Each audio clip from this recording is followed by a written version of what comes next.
నీలాంటి దేవుడు లేరయ్యా లేరయ్యా, నీకు సాటి లేరయ్యా. నీలాంటి దేవుడు లేరయ్యా లేరయ్యా, నీకు సాటి లేరయ్యా.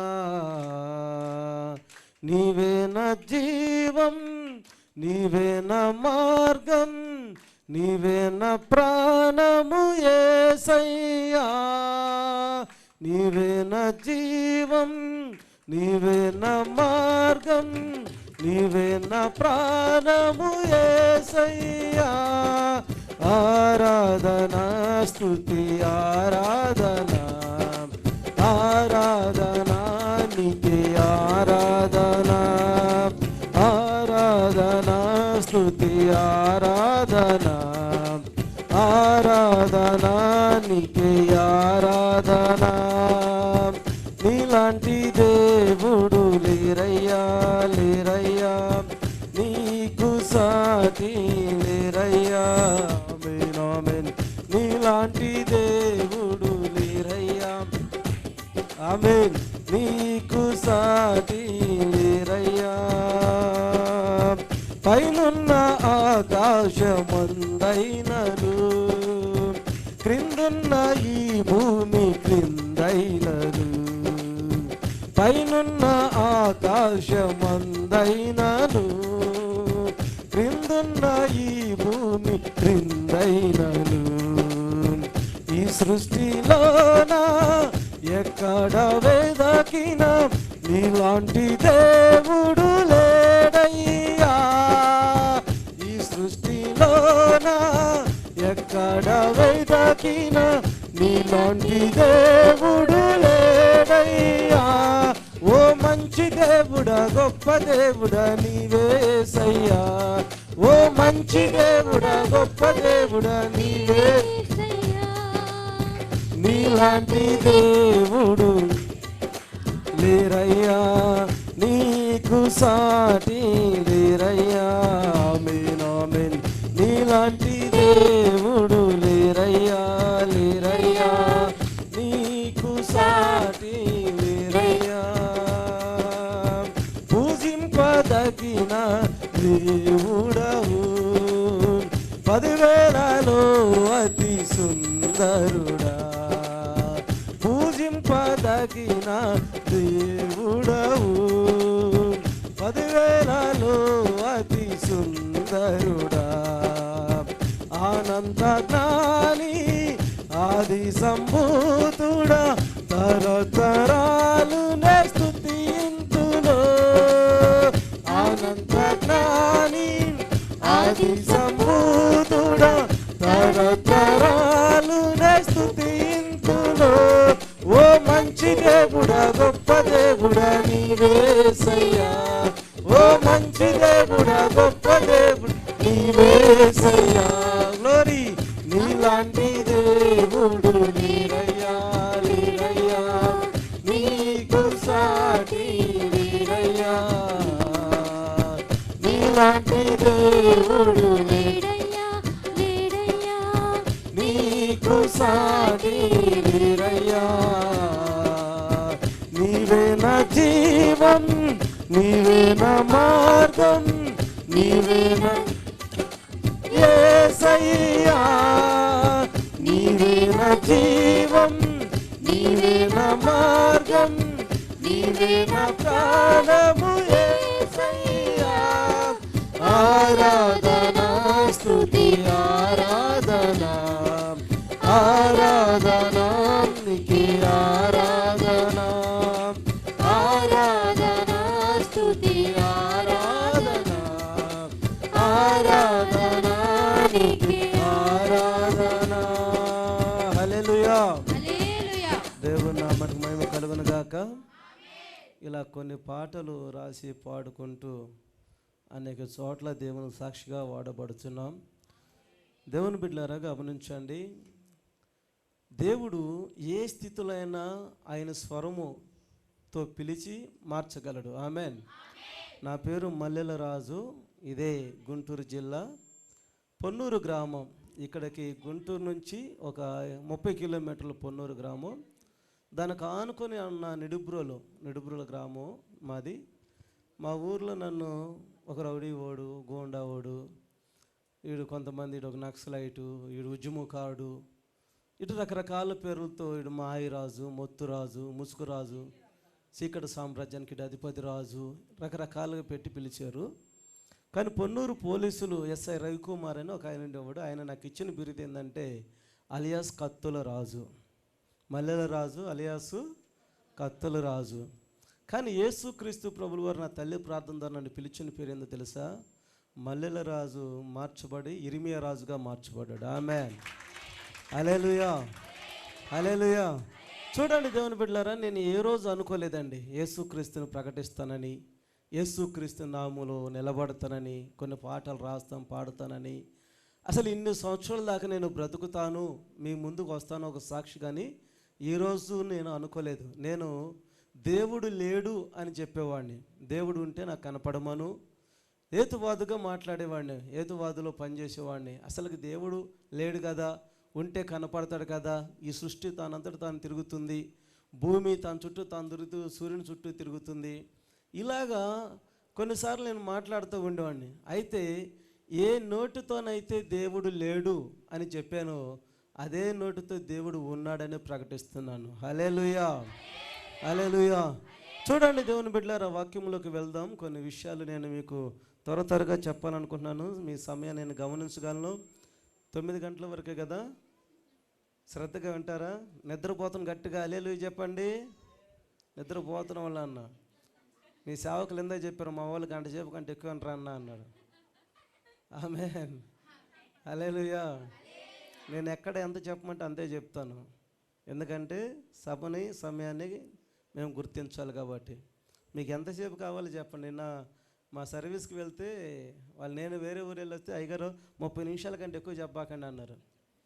సరే, నా మాట మీ మాట నేను వింటాను, నా మాట మీరు వినాలన్న. ఏంటంటే 30 నిమిషాలని మీరు వాక్యం వినండి అన్న. ఆమె 12కి తీసుకున్నా 12:30 కల్లా ఆపేసి వాళ్ళు అన్నారు, ఇంకొద్దిసేపు చెప్పొచ్చు అయ్యగారు మీరు అన్నారు. ముందు కోరుకుంది మీరే కదా 30 నిమిషాలని. మరి మీకు ఎన్ని నిమిషాలు కావాలి? 9, 1.5 అవరా? 9:30? Okay, right. Praise lord. దేవుడు మిమ్మల్ని దీవించును గాక. ఆమేన్. మత్తయి సువార్త 3వ అధ్యాయము 16, 17 వచనాలను మనం ధ్యానం చేద్దాం. మత్తయి సువార్త 3వ అధ్యాయము 16వ వచనం, 17వ వచనాన్ని ధ్యానం చేద్దాం. యేసు బాప్తిజం పొందిన వెంటనే నీళ్ళల్లో నుండి ఒడ్డుకు వచ్చును, ఆకాశము తెరవబడెను, దేవుని ఆత్మ పావురము వలె దిగి తన మీదకు వచ్చుట చూచెను. మరియు ఇదిగో ఈయనే నా ప్రియ కుమారుడు, ఈయన యందు నేను ఆనందించుచున్నానను. ఒక శబ్దము అనగా స్వరము, ఒక స్వరము ఆకాశము నుండి వచ్చెను. చూడండి దేవుని బిడ్డలారా, చాలా జాగ్రత్తగా ఈ 1.5 సేపు వినండి. దేవుడు మిమ్మల్ని దీవించును గాక. మహాపరిశుద్ధుడా, ప్రేమ గల తండ్రి, మీ శ్రేష్టమైన పుణ్యపాదాలకు వందనాలు ప్రభు. ఈ రాత్రి మొదటి ఉపవాస పండుగలో నీ దాసుడు మమ్మల్ని ప్రేమించి పిలిచిన ఉద్దేశాలు అయ్యా మీరు మాత్రమే నెరవేర్చగలరు. నిలబడిన నేను వట్టివాడిని, గనులు శ్రేష్ఠులైన నీ ప్రజలు ఎదుట నేను నిలబడి ఉన్నాను. పరలోక సంబంధమైన మర్మాలతోనూ నా జీవితంలో చేసిన కొన్ని అద్భుతమైన కార్యాలను ప్రభు ఇక్కడ వివరించాలని నేను ఆశ కలిగి ఉండగా నీ చిత్తం మాత్రమే జరిగించమని అడుగుచున్నాం. వినగలిగిన చెవులు, చేర్చుకోగలిగిన మనసును వీరికి దయచేయమని నజరేయుడైన యేసుక్రీస్తు నామములో అడిగి వేడుకుంటున్నాం తండ్రి. ఆమేన్, హల్లెలూయా. చూడండి దేవుని బిడ్డలారా, బాప్తిజములోకి వెళ్ళిన తర్వాత ఆకాశము తెరవబడి పావురం వలె ఒక పావురం యేసుక్రీస్తు మీదకు వచ్చి పరిశుద్ధాత్మ దేవుని యొక్క స్వరము వినబడుచున్నది అక్కడ. చూడండి, తండ్రి అయిన దేవుడు మనకి పావురాన్ని పరిశుద్ధాత్మతో పోల్చబడింది. పావురాన్ని పరిశుద్ధాత్మతో. కొన్ని సందర్భాల్లో పరిశుద్ధాత్మని తైలము ద్వారా, నూనె ద్వారా పరిశుద్ధాత్మతో నింపబడినట్లుగా కొన్ని లేఖనాలు సెలవిస్తున్నాయి. అయితే యేసుక్రీస్తు ప్రభుల వారు ఎప్పుడైతే బాప్తిజం తీసుకున్నాడో, ఎప్పుడైతే నీళ్ళల్లో ముంచబడి పైకి లేచాడో, యేసుక్రీస్తు ప్రభులకి ఏమన్నా పాపం ఉన్నదా? పాపం చేసి ఉన్నాడా? ఆయన అంటాడు, నాలో పాపం ఉన్నదని మీలో ఎవరైనా రూపించగలరా అన్నాడు. నేను తప్పు చేసినని కానీ, నేను పాపం ఉందని కానీ, లేకపోతే నేను పాపపు అడుగులు వేసానని కానీ ఎవరైనా నా మీద ఒక నింద మోపుటకు ఎవడైనా ఇక్కడ ఉన్నాడా అంటే సృష్టిలో ఎవడు కూడా యేసుక్రీస్తు మీద పాపము మోపుటకు ఒక్క వ్యక్తి కూడా లేడు. ఎందుకో తెలుసా? యేసుక్రీస్తు అనే ఒక వ్యక్తి పాపము లేనివాడు. మనమైన తల్లిదండ్రులు కలయకు పుట్టినవారు. యేసుక్రీస్తుకి పరిశుద్ధాత్ముడే తండ్రి, వాక్కే తండ్రి, శబ్దమే తండ్రి. పరిశుద్ధాత్మతో కన్య అయిన మరియకు పుట్టి ఆయన భూమి మీదకి వచ్చాడు కాబట్టి ఆయనలో నిలువెల్ల పాపం అనే పదము కనబడదు. హల్లెలూయా, హల్లెలూయా. అలాంటి దేవుని కుమారుడి మీదకి పామురం వలె ఈ లోకమునకు ఆకాశము నుండి ఒక పామురముతో ఎందుకు పోల్చాడంటే పామురములో చేదుండదు కాబట్టి. నిష్కలంకంగా ఉంటుంది పామురములో మచ్చ ఉండదు, పామురములో డాగు ఉండదు, లేకపోతే డంబ ఉండదు, అందులో చేదు ఉండదు కాబట్టి పక్షులన్నిటిలో కూడా పామురాన్ని మనం ఎక్కువగా దేవుడు మనల్ని చూపిస్తున్నాడు. పామురాన్ని మనం దేనితో పోలుస్తాం అంటే పరిశుద్ధాత్మ ద్వారా పోలుస్తాం. చూడండి, ఆయన మీదకు వచ్చి వాలినప్పుడు ఆకాశము తెరవబడింది. ఆకాశము తెరవబడి చక్కగా ఒక శబ్దము, ఒక స్వరము, దేవుడు మాట్లాడుతున్నాడు, ఇతడే నా ప్రియ కుమారుడు, ఇతడే నా ప్రియ కుమారుడు. ఎప్పుడైతే దేవుని బిడ్డలారా క్రీస్తు యేసు రక్తములో కడగబడి ఆయన వాక్యం ముందు నిలబడి ఆయన సన్నిధికి ఇష్టలై ఉంటారో అప్పుడు ఆకాశం మీ నిమిత్తమై ఆకాశం తెరవబడి ఇతడే, లేకపోతే ఈమె నా ప్రియ కుమార్తె, ఇతడే నా ప్రియ కుమారుడు. యేసుక్రీస్తు ప్రభుల వారి గురించే కాదు, నీ గురించి గొప్ప సాక్ష్యం చెప్పాలి ఆయన. ఆమెన్, హల్లెలూయా. మనకు రోల్ మోడల్ యేసుక్రీస్తు ప్రభుల వారు. మనకు రోల్ మోడల్ ఎవరు? యేసుక్రీస్తు ప్రభుల వారు. యేసుక్రీస్తు ప్రభులు ఎలాగున్నాడో అపోస్తలుడైన పౌలు అంటాడు, నేను క్రీస్తును బట్టి పోలి ఉన్నాను. యేసుక్రీస్తు ప్రభుల వారు ఎలాగైతే ఉన్నాడో నేను అలాగే ఉన్నాను. ఆయన నీతిని నేను వెతికాను, ఆయన రాజ్యాన్ని నేను వెతికాను కాబట్టి ఆయన ఇదిగో నిందలు లేకుండా ఆయన శ్రమలకైనా కష్టాలకైనా బాధలైనా కన్నీరైనా ఆయన నలగొట్టబడినప్పుడు కూడా నేను కూడా టన్నిటికి ఇష్టపడుతున్నాను అంటాడు. ఈరోజు క్రైస్తవ సేవ అంటే ఇదిగో ఆశీర్వాదాలు వస్తాయండి, స్వస్థతలు వస్తాయండి, ఖర్చులు ఇస్తామండి, నూనెలు ఇస్తామండి. వీటి మీద సేవ అంతా కూడా జనాలు గట్టిగా ఆకర్షితులైపోతున్నారు. దేవుని బిడ్డలారా, స్వస్థత పొందుకున్నంత మాత్రాన పరలోక రాజ్యం ఉండదు. స్వస్థతలు లేవంటే ఉన్నాయి, స్వస్థతలు ఉన్నాయి, ప్రవచనాలు ఉన్నాయి, భాషలు ఉన్నాయి, దర్శనాలు ఉన్నాయి, కళలు ఉన్నాయి, అన్నీ ఉన్నాయి. కానీ వీటి ముఖ్యం కాదు. కానీ ఇవి ఆటోమేటిక్గా నువ్వు పరిశుద్ధతలో నిలబడితే, దేవునికి ఇష్టరాలుగా నీవు ఉంటే, దేవుని స్వరము కనుక నువ్వు వినిపించుకొని ఉంటే, దేవుని స్వరము మీ చెవుల్లో కనుక వినపడి ఉంటే ఇవన్నీ ఆటోమేటిక్గా మీ జీవితంలో జరిగిపోతాయి. Amen, amen. ప్రత్యేకించి ప్రభువా నా కష్టం తీసేయ్, నా రోగం తీసేయ్, నా బాధ తీసేయ్, నా సమస్యలు తీసేయ్ అని అడగాల్సిన పని లేదు. మీరు అడగాల్సిందల్లా ఏంటంటే, అయ్యా నీ స్వరము ఒక్కసారి నాకు వినబడనిమ్ము, నీ స్వరము వినాలనుకుంటున్నాను. ఇదిగో దేవదూతలు, వేల దేవదూతలు, పరిశుద్ధులు 24 పెద్దలు ఎదుట ఈమె నా ప్రియ కుమార్తె, ఈమె నా ప్రియ కుమారుడని ఒక్క మాట పలికితే వినాలనుకుంటున్నాను ప్రభువా. నేను అనుకున్నానండి, రక్షించబడబోన ముందు ఎక్కువ సంవత్సరాలు బ్రతకాలనుకున్నా. రక్షించబడిన తర్వాత దేవుడు ఎప్పుడు పిలుస్తాడని అనుకున్నా. హల్లెలూయా. నేను ఒక పాట రాశా, పౌలు శీలను పోలి నేను నడిచెదను, స్టీఫెను పోలి నేను అత సాక్షిని అవుతాను అనగానే నాతో పాస్టర్ గారు ఉన్నట్టు లేచి వెళ్ళిపోతున్నాడు. అరే ఏంట్రా వెళ్ళిపోతున్నావు ఏంటంటే, నువ్వేంది అతసాక్షిని అవుతానంటావు, అతసాక్షి అంటే మామూలు విషయమా, చావును కోరుకుంటున్నావు ఏంది అన్నాడు.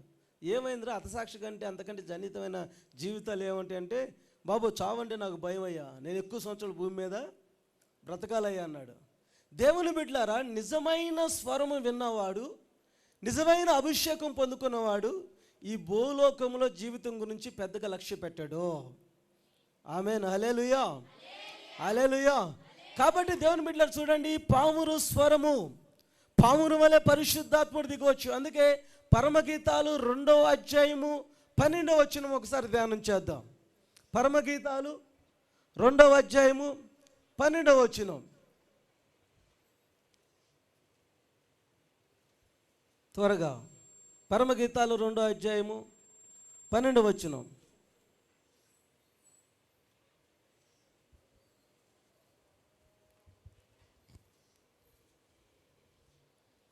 పరమగీతాలు ఎక్కడంటే తెలియట్లేదా?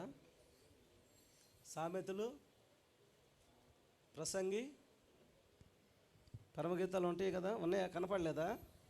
అయ్యో, ఏంది భాస్కర్గలో చూస్తారేందమ్మా? తెరవండి బైబిల్. హల్లెలూయా.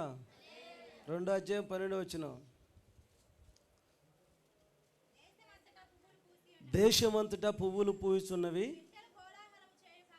పిట్టలు కోలాహలము చేయు కాలం వచ్చి ఉన్నది, పావురు స్వరము మన దేశములో వినబడుచున్నది. చాలు, పావురు స్వరము మన దేశములో వినబడుచున్నది.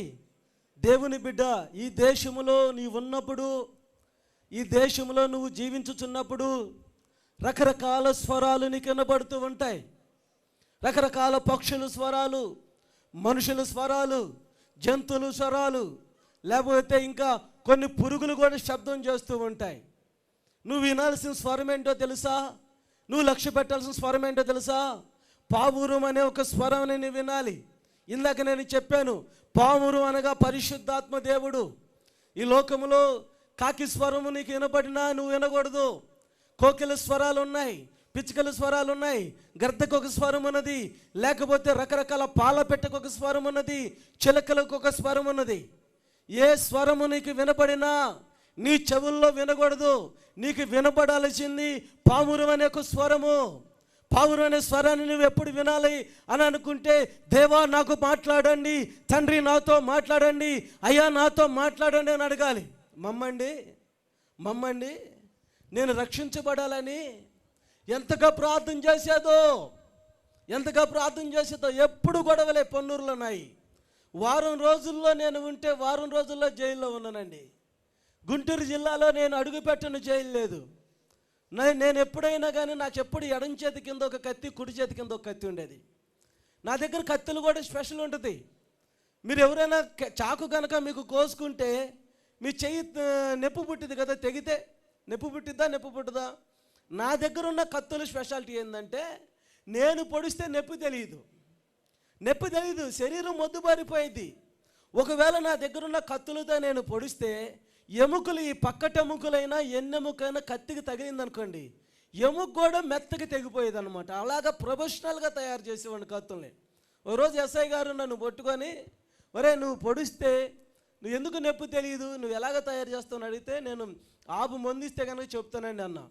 అప్పుడు దేవుని బిడ్డలారా ఒక ఆపు మందు తీసుకొని తాగి అప్పుడు చెప్పాను, ఇదిగో ఏమీ లేదండి, నేను కొద్దిగా ప్రొఫెషనల్గా ఆలోచన చేస్తాను. నా ఆలోచన ఏంటంటే, నాకు తెలిసిన పని ఏంటంటే సెటిల్మెంట్లు చేయటం. మీకు మిరగాయలు, పత్తి తీయటం, ఇతర పనులు ఏమైనా తెలుసు మీకు. నాకు తెలిసిన పనల్లా, నేను నేర్చుకున్న పనల్లా ప్రొఫెషనల్గా సెటిల్మెంట్లు చేయటం. ఎదుటోడిని కొట్టడం, ఎవడన్నా పొడిస్తే డబ్బులు ఇస్తానంటే ఆ డబ్బులు తీసుకుని నన్ను పడవటం, ఎవడన్నా చంపమంటే వాడిని చంపటం, దానివల్ల జైలుకి వెళ్తాం, కొన్ని రోజులు జైల్లో ఉంటాం, బయలు తీసుకోవటం, బయటికి రావటం. ప్రతోడు మనల్ని చూసి నమస్తే అన్న, ప్రతోడు మనల్ని చూసి భయపడుతూ, అదొక ఎంజాయ్మెంట్ లైఫ్ అనుకున్నా. నేను అనుకున్నాను, పుట్టిన ప్రతి జీవి పెరకమందు, పెరిగిన ప్రతి జీవి చావకమందు. పుట్టటం అంటే జరిగితే పెరగాలి, పెరగటం అంటే జరిగితే చావాలి, దానికి ఎందుకు ఈ లోకంలో ఆరాటం పోరాటం అనుకున్నవాడిని. అయితే చచ్చిపోయినాక చాలామంది అనుకుంటారు, చనిపోయాక రాజు ఎవడో రెడ్డి ఎవడో అని. వాడుక భాష ఉంటుంది కదా దేశంలో, ఏమంటారు, అరే చచ్చాక ఎవడు చూస్తున్నారు రా, చచ్చాక రాజు ఎవడో రెడ్డి ఎవడో. నాకు రెడ్డి ఎవడో నిజంగానే తెలియదు, చచ్చాక రెడ్డి ఎవడో తెలియదు, కానీ చచ్చిపోయినాక రాజు మాత్రం తెలుసు. ఆయనే రాజులకు రాజు, యూదులకు రాజు, మన ప్రభు అయిన యేసు క్రీస్తు ప్రభు. చప్పట్లు కొట్టి దేవుని నామాన్ని మహిమపరచండి. హల్లెలూయా, హల్లెలూయా. దేవుని బిడ్డలారా, ఆయన నేను నమ్మనప్పుడు ఎస్ఐ గారికి చెప్పిన మాట ఏంటంటే, ఏం లేదండి, మీకు ఇంతకుముందు ఇప్పుడు ఎలక్ట్రికల్ థర్మామీటర్లు వచ్చినాయి. ఇంతకుముందు థర్మామీటర్ ఒక సన్నటి గ్లాసు దానిలో ఉంటుంది, చిన్న పాదరసం ఉంటుంది, నాలుగు కింద పెట్టేవారు. జ్వరం వచ్చినప్పుడు మీకు జ్వరం వచ్చిందో లేదో టెస్ట్ చేయాలంటే ఏం చేసేవాళ్ళంటే థర్మామీటర్ నాలుగు కింద పెట్టేవాళ్ళు. దానిలో ఒక చిన్న డ్రాపు పాదరసం ఉంటుందండి. 250 థర్మామీటర్లు కొని ఆ చిన్న పగలగొట్టి ఒక స్టీల్ గిన్నెలో ఆ 250 పాదరసం యొక్క బొట్లు దానిలో పోసి, భద్రాచలం నుంచి కొన్ని ఆకుపసర్లు, రెడ్డి ల్యాబ్ నుంచి కొన్ని కెమికల్స్, క్లోరోఫామ్ వేసి ఒకసారి కత్తిరికి తయారు చేపించిన ఇనుప ముక్కల్ని 30 రోజులు, 40 రోజులు, 50 రోజులు అని చెప్పి ఆ కెమికల్స్లో ఊరబెట్టేవాడిని, అంటే నానబెట్టేవాడిని. ఈ ఒక 40 రోజుల తర్వాత మరలా నాకు ఇష్టమైన షేపుల్లో, నాకు ఈజీగా అనువైన షేపుల్లో దాన్ని కత్తిని తయారు చేసుకొని లెఫ్ట్ హ్యాండ్ కింద ఒకటి, రైట్ హ్యాండ్ కింద ఒకటి పెట్టుకునేవాడిని. చూడండి, ఎప్పుడైనా నేను ఒక దెబ్బే కొట్టేవాడిని, రెండో దెబ్బకి 2 సార్లు పొడిచేవాడిని. నేను నా స్టైలు 2 సార్లు పడటం, నేను కత్తి ఓపెన్ చేస్తే 2 సార్లు పడవలసిందే. ఇలాంటి దుర్భరమైన నా పరిస్థితి నా జీవితంలో. దేవుని బిడ్డలారా, నా త్రాగుడు కూడా ఎలాగుండేదంటే, కళ్ళు కొండ తెప్పించుకునే వాళ్ళు. మాకు పీబీఎన్ కాలేజ్ అని ఒక కాలేజీ ఉండేది నిడుబ్రోలో. పీబీఎన్ కాలేజ్ పక్కన తోటలు ఉండేవి, మల్లి తోటలని ఉండేవి. ఎప్పుడు ఒక 6 చెట్లు, తాడి చెట్లు నాకు ఎప్పుడు కాసుకొని ఉండేవి అనమాట నా కోసం. ఆ తాడి చెట్లు కళ్ళు తీపిచ్చి దానిలో ఫుల్ బాటిల్ మందు కలిపి, అప్పుడు పాన్ పరాకులు బండిలు ఉండేవి. 100 రూపాయలు ఇస్తే 150 పాన్ పరాకులు బండిలు ఇచ్చేవాళ్ళు అనమాట. ఆ పాన్ పరాకులన్నీ తీసుకొచ్చి చించి ఈ కళ్ళులో కలిపి, నేను తాగే సిగరెట్ యాష్ కూడా దీనిలో కలిపి ఒక వారం రోజులు, 10 రోజులు తాగుతూ అలాగా ఆ తోటల్లోనే ఉండి తిండి తిప్పలు లేకుండా నరాలు వీక్నెస్ వచ్చేంత కూడా తాగానండి నేను. పొద్దున్నే లేచి కత్తి పట్టుకోవటానికి గ్రిప్ కావాలంటే ఒక ఆపు మందు తాగితే కనుక నా మనసు అమ్మయ్య ఈరోజు ఓపుకుండేది కాదు. అలాంటి పరిస్థితి నుంచి దేవుడు నన్ను విడిపించాడు. ఆమేన్, హల్లెలూయా. మరణం ఎన్నిసార్లు వచ్చిందో, అందుకే దేశంలో పావురు స్వరము ప్రతి ఒక్కరు వినాలి. ఒక మనిషి మారాడంటే డబ్బు కోసమో. ఈరోజు ఈ సృష్టిలో చాలామంది అంటున్నారు, ఈ దేశంలో మత మార్పిడి జరుగుతుంది, డబ్బులు ఇస్తున్నారు, డబ్బులు పెట్టుకుంటున్నారు.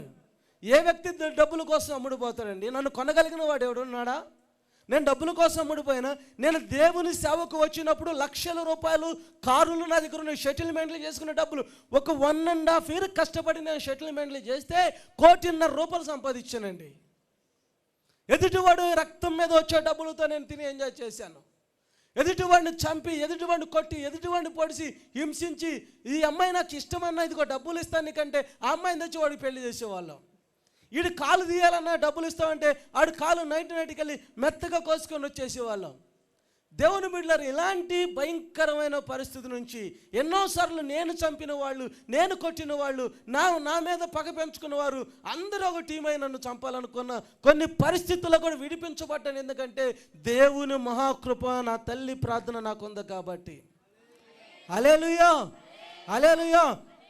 అందుకే దేవుని బిడ్డలారా, పావురు స్వరము ఈ దేశంలో వినబడుతున్నది. దేశం అంటే మట్టి కాదు, దేశం అంటే మనుషులై. మీకు ఏ స్వరం వినబడినా అది కోకిల స్వరమైనా నువ్వు వినకూడదు, అది లేకపోతే పిచ్చుకల స్వరమైనా నువ్వు వినకూడదు, వినపడినా వినకూడదు నువ్వు. ఈరోజు మీరందరూ ఏం చేస్తారంటే ఇక్కడ శ్రద్ధగానే వింటారు. చాలామంది క్రైస్తవులండి మమ్మల్ని సేవకు మేము కానీ గ్రామాలు వెళ్ళినప్పుడు, అనయ్య మీరు వస్తే మాకు దీవెన, మీరు వచ్చి మా ఇంట్లో ప్రార్థన చేయరా, మీరు వచ్చి మా ఇంట్లోకి అడుగు పెట్టరా అనేవాళ్ళు. మేము ఆ ఇంటికి వెళ్ళేటప్పుడు, ప్రభువా మాకంటే ముందుగా మీరు ఇంట్లోకి రండి, మాకంటే ముందుగా మీరు ఆ ఇంట్లో అడుగు పెట్టండి. మేము అడుగు పెడితే కాదు ప్రభువా, మీరు అడుగు పెట్టాలి, మీ ప్రతినిధిగా మేము వెళ్తున్నాము. ఈ ఇల్లు దీవించబడాలి, ఈ ఇల్లు ఆశీర్వదించబడాలి, ఈ ఇల్లు ప్రభువా పరిస్థితులన్నీ మార్చబడాలి. ఇప్పుడు వరకు ప్రతికూల సమయములున్నా ఇక నుంచి వాళ్ళకి అనుకూలమైన సమయం రావాలి ప్రభు అని మేము ఆ ఇంట్లోకి వెళ్ళి అడుగు పెట్టంగానే ఆ ఇంట్లో టీవీలు పిన్ని అంటే నట్టింట్లో వినపడుతూ ఉంటాయి. చూడండి, ఎంత ప్రార్థన చేస్తున్నప్పటికీ వాళ్ళ ఇంట్లో టీవీ మోగాల్సిందే. టీవీ లేని ఇల్లుందా? టీవీ ఉంటే ఊరుకుంటాము, మనం చూడమా? ఏదో ఒకటి చెత్త చూస్తేనే ఉంటాం, బానిసలైపోతాం. సాతానుగాడు నిన్ను పాడు చేయటకు, నిన్ను పతనం చేయటకు రకరకాల స్వరాలు వినిపిస్తూనే ఉంటుంది నీకు. ఆ స్వరం నీకు అందంగా కనపడవచ్చు, ఆ స్వరము నీకు మాధుర్యంగా కనపడవచ్చు. ఆ స్వరము నిన్ను మాయ చేసి మత్తులోకి దించి నిన్ను పాపం వైపు నడిపించవచ్చు కదా, పాపం వైపు నడిపించవచ్చు. ఏమండి, ఒకే ఒక్క మాటతో అవ్వ పాపంలో పడిపోయిందండి. ప్రతిరోజు దేవుడు మాట్లాడుతూనే ఉన్నాడు ఏదెనులో ఆదాము అవ్వలతో. ప్రతిరోజు సాయంత్రం పూట వచ్చి, నా ప్రియ కుమారుడు ఆదామా, నా ప్రియ కుమార్తె అవ్వ, మీరు ఎలాగున్నారు, మీరు ఏం చేస్తున్నారు అని ప్రతిరోజు ఆదాములతో దేవుడు, దేవునితో ఆదాములు ప్రతిరోజు మాట్లాడుతున్నాడు. ఒకరోజు అకస్మాత్తుగా ఊహించని పరిణామం ఆ తోటలో ఎదురైంది. దేవుడు ఏ పండునైతే తినొద్దన్నాడో ఆ పండు దగ్గరికి అవ్వ తన భర్తనైన ఆదామును వదిలిపెట్టి ఒంటరిగా వెళ్ళటం సాగింది. దేవుని బిడ్డ, నువ్వు పెళ్ళయి ఉంటే నీ భర్తతో ఎప్పుడు కూడా నీ చెయ్యి విడిచి వెళ్ళవద్దు. నిన్ను జతపరిచింది నువ్వు ఒంటరిగా తిరగటానికి కాదు. నిన్ను జతపరిచింది నువ్వు ఇష్టం వచ్చినట్టుగా ఈ లోకంలో తిరగటానికి కాదు. ఆ రోజు ఏదైనా ఒకే ఒక చెట్టు, పాపమైన ఒక చెట్టు ఉన్నది. కానీ ఈరోజు నీతి అనబడిన ఈ దేశంలో ఒక చెట్టు మాత్రం ఉంది. పాపమైన చెట్లు అడుగడుగున, ప్రతి అడుగులో పాపమైన చెట్టులే కనపడుతూ ఉంటాయి. నేను అందుకే ప్రతి అడుగు 4 అడుగులు వేసినప్పుడు, ప్రభువా నువ్వు పరిశుద్ధుడివి, నీ పరిశుద్ధ రక్తంతో నన్ను కడిగి నన్ను పరిశుద్ధపరచవా ప్రభువా అంటాను. ప్రతి 4 అడుగులకి వేస్తాను. ప్రతి 4 అడుగులో నా హృదయం ఏమంటుందంటే, ప్రభువా నువ్వు పరిశుద్ధుడు కదా, నీ పరిశుద్ధ రక్తంతో కడిగి నన్ను పరిశుద్ధపరచు. అప్పుడు ఆయన పరిశుద్ధపరిచినప్పుడు సడన్గా పిలుపు వచ్చింది అనుకోండి, ఆయన పరిశుద్ధపరచబడ్డాను కాబట్టి ఇక నేను ఎక్కడుంటాను, పరదేశంలో అక్కడ ఉంటానో ఉండనా? హల్లెలూయా. మీరందరూ కూడా అక్కడికి వచ్చునుగాక. Amen, amen. ఎప్పుడైతే దేవుని బిడ్డలారా అవ్వ ఆదాము చేయి విడిచినదో, ఒంటరిగా ఆ తినవద్దున్న పండు దగ్గరికి వెళ్ళినదో, కొన్ని దేవదూతలు ఆ రోజుల్లో దేవునికి దగ్గర అతిశయం పొందిన దేవదూతలు. వాడెవడు? అపవాది. నేను కూడా దేవునిలాగా ఆరాధించబడితే బాగుండును, నేను కూడా దేవునిలాగా పూజించబడితే బాగుండును, నాకు కూడా ఒక సింహాసనం ఉంటే బాగుండును, నాకు కూడా దేవదూతలు ఉంటే బాగుండును, దేవుడైనా గొప్పాడు, నేను కూడా గొప్పదాన్నే కదా అని మనసులో అనుకున్న వెంటనే పడదోయబడిన కొన్ని చీకటి శక్తులు, అందులో ప్రధానమైన వాడు ఆ తోటలోకి ఎంటర్ అయిపోయాడు. దేవుడేం చెప్పాడు? ఆ తోటకు నువ్వు కాపలా ఉండమన్నాడు. ఈ తోటంతా తిరగండి, ఈ తోటలో మీరు కాపురం ఉండమన్నాడు. చక్కగా ఆడుతూ పాడుతూ మీరు గంతులు వేస్తూ చిందులు వేస్తూ మీ ఆశలకు మీ ఆటలకు అద్దు లేకుండా మీరు వెళ్ళని దాటిపోయి సంతోషంలో ఉండమని జీవించమని అడిగాడు దేవుడు.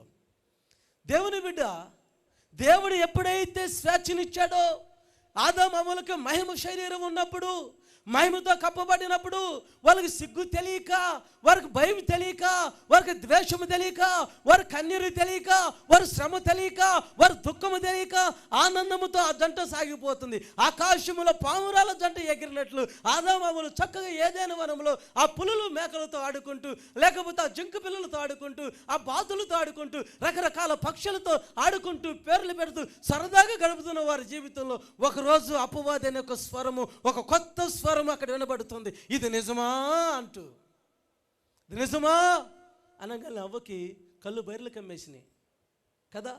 అవ్వకి కళ్ళు బైర్లు కమ్మేసినాయి. దేవుని బిడ్డ, ప్రతిరోజు దేవుని స్వరం వింటుంది కదా, ఒక కొత్త స్వరం వినబడుతుంది కదా.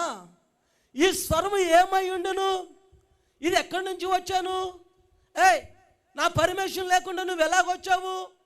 దేవునికి తెలిస్తే ఊరుకోడు కదా. నువ్వు ఇప్పటికే శపించబడిన దానివి కదా. దేవుని మాటకి మేము తలొక్కకూడదు కదా. దేవుని మాటకి మేము ఇదైతే చూపించాలి కదా. దేవుని మాటకి మేము లోబడాలి కదా. నువ్వు వెళ్ళిపోని గద్దించిందా? గద్దించలేదు. ఇది నిజమా? ఈ పండు తింటే మీరు చచ్చిపోతారని చెప్పాడా? దేవుడు అంత గొప్పడవుతారు కదా. తెలివితేటలు ఇచ్చే ఫలం ఇదే కదా. మరణ జీవం ఇచ్చే ఫలాలు ఇవే కదా. ఇవి తింటే మీకు మేలు కదా, మీరు ఎన్నడకు చావరు కదా అని చెప్పిన వెంటనే అవ్వ అకస్మాత్తుగా క్షణాల్లో రెప్పపాటులో ఆ పండ్లు తీసుకొని తినేసిందండి. తింద ఊరుకుందా? తన భర్తకి ఇచ్చింది. తన భర్తను చంపు పెట్టి కొట్టి, అవ్వా దేవుడు చెప్పిన మాటకి ఎందుకు నువ్వు దాటావు, దేవుని మాటకి ఎందుకు లోబడలేదు, పైపెచ్చు మరలా నువ్వు తిని నాకు ఇచ్చావు, తినేటప్పుడు నన్ను అడగాలి, వెళ్ళేటప్పుడు నాకు చెప్పాలి, చెప్పా పెట్టుకుని వెళ్ళి పండులు కోసుకొని తిని ఎవరో ఒక కొత్త స్వరం వింటే ఆ స్వరానికి మీరు లోబడతావు ఏంటని చెప్పి మందలించాడా?